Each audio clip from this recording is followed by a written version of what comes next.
The tunnel sequence occurs as Jim, Selena, Frank, and Hannah attempt to escape a ravaged London. After days of chaos and uncertainty, they opt for what seems like a shortcut through an underground passage. But the moment they cross the threshold, the world of 28 Days Later takes on a claustrophobic, almost primal terror. Here, Danny Boyle strips away any safety the daylight offered and plunges us into darkness, isolation, and looming danger. This isn't just another chase scene, it marks a transition. The external threat, the rage-infected, has now infiltrated enclosed space, removing escape routes and forcing both characters and audience into a fight-or-flight scenario with no obvious exit. From the first frame inside the tunnel, the lighting changes dramatically. Headlights from the cab carve stark, elongated shadows along concrete walls.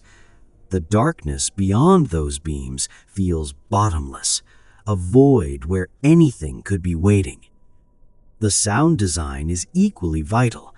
The empty tunnel amplifies every little noise, the shuffle of gravel under tires, the tense silence between remarks, every breath amplified. This audio landscape primes us for fear before anything even appears on screen. The first real jolt isn't the infected, it's the rats. Dozens of them moving erratically through the beams of the headlights, fleeing from something unseen. This moment uses an unexpected horror trigger, animals behaving against instinct, to signal that something far worse is approaching. This visual cue speaks volumes. The rats aren't just background scares, they're harbingers. In horror, animals fleeing means something is hunting, and not just any predator. Then we begin to see them, shadows at first, elongated along the tunnel walls. The infected don't shuffle, they sprint, all limbs and rage, silhouettes growing larger as they approach. The shift from animal fear to human-turned-monster fear is immediate and terrifying because it's unstoppable. Unlike traditional zombies, these infected are not aimless. They're driven by pure rage, blind, feral, and incredibly fast, amplifying the tension of every second. This is not a slow, looming terror, it's a sprinting onslaught. Now add the flat tire. This instantly transforms the scene from scary to desperate. The group is forced to stop, tools out, hands in the dirt, all the while knowing something deadly is closing in. It's a perfect horror construct. They are exposed, vulnerable, and unable to flee. They become so focused on the mundane, loosening bolts and aligning the spare, that each clank of metal feels like a countdown to disaster.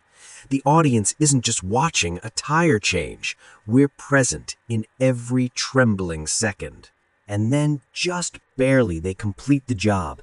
The engine roars to life, they leap into the cab. At the last second, the infected are right on them. The tunnel, which felt like a death trap, spits them out. But the fear lingers. This narrow escape is not relief, it's exhaustion.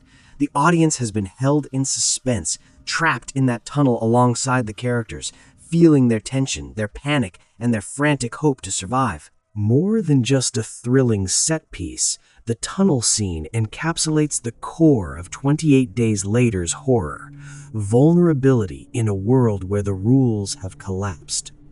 There's no safety net, no twist to save them, just the brutal reality of survival. The confined space, the relentless infected, the failing car, these elements combine to force us to confront one of horror's oldest questions. When danger closes in, what do you do? In the end, this sequence stands out not because of gore or spectacle, but because it makes us feel the terror, the helplessness, the dread, the sudden flurry of survival instinct. It's not just about what you see, it's what you anticipate seeing behind every shadow.